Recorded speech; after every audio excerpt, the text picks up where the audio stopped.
Hi guys, I'm here again today to present to you my It'll Never Ever Be Finished calendar project. If you've seen before, I had done another Time to Flourish project that was a date organizer where I used the 8x8 pad, some of the 6x6 pad, and it was a accordion fold album. Not too long ago, Deb over at Gone Artsy had an anniversary party, and she gave away a lot of wonderful prizes, and I won a pad of G45. I couldn't have been happier until I found out it was Time to Flourish. Sorry, it's great paper, but after doing 6 albums with it, I'd had enough. Anyways, I won the 12x12 pad this time and the 8x8 calendar ones. So I had to come up with something to do, and this is what I did.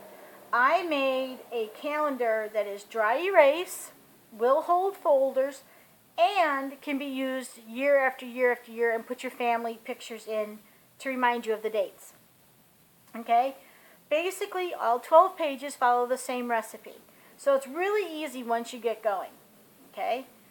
Now, this is January, and you can see it would stand like this. And if I was on an actual table and not on foam on a plastic container, it would stand on its own. Okay? The decoration is a tag on front for the journaling. The flap opens. I use some of the stamps in the cutouts to hold the 2.5 by 8 inch tag. And as you can see, I printed lines on it. What these are for is so that you can write the name and the date for birthdays and things, or anniversaries. For example, Nancy Jean was born 1/24/1944. So I would write that here. This is a picture of her when she was younger. Okay? I put it on some cling vinyl, and now I can just put her where she belongs. Okay? She actually belongs over here.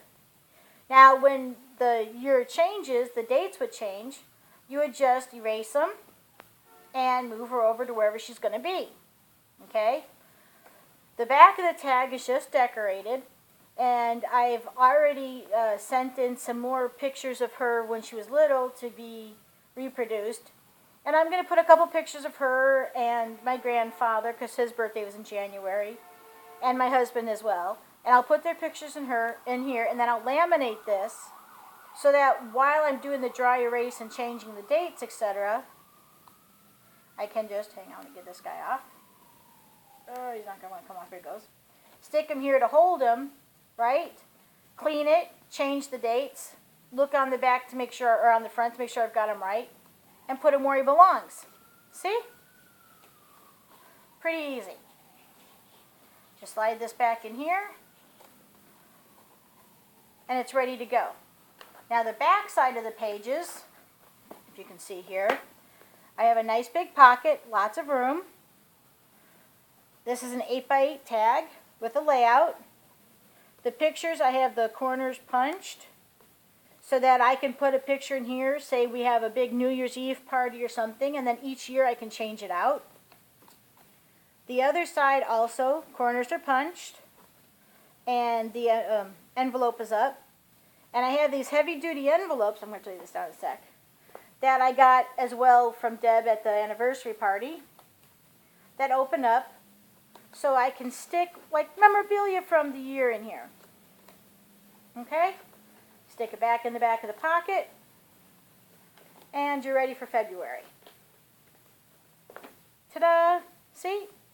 Couldn't be easier.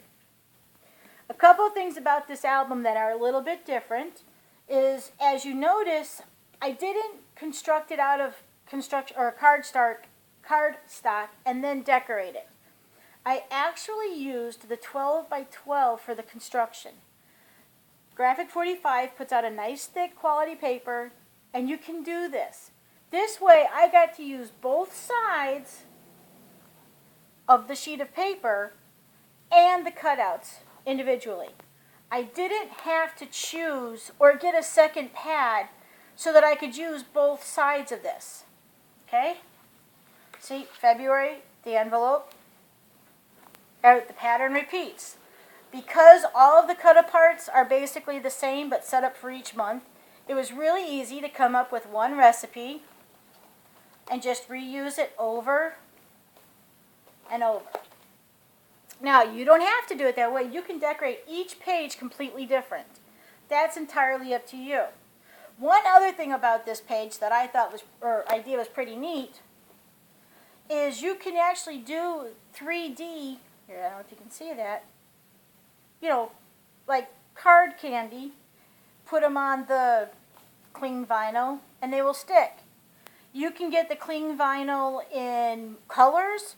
You can use the cling vinyl with your cutting machine or with a die cut.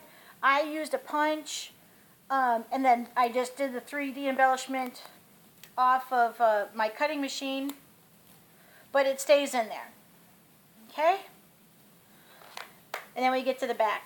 Now, I didn't decorate my back yet. I plan on putting like a family tree in here once I figure out how I want to do it.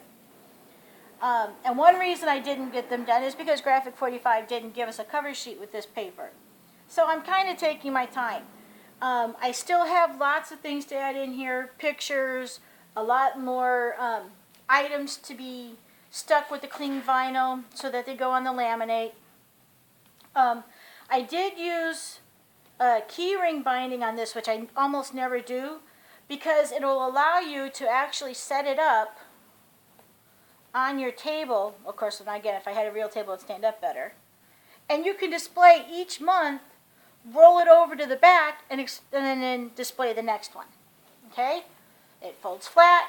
If you wanted to do a regular binding, it's not all that thick because there's not a whole bunch of layers of blank cardstock being matted.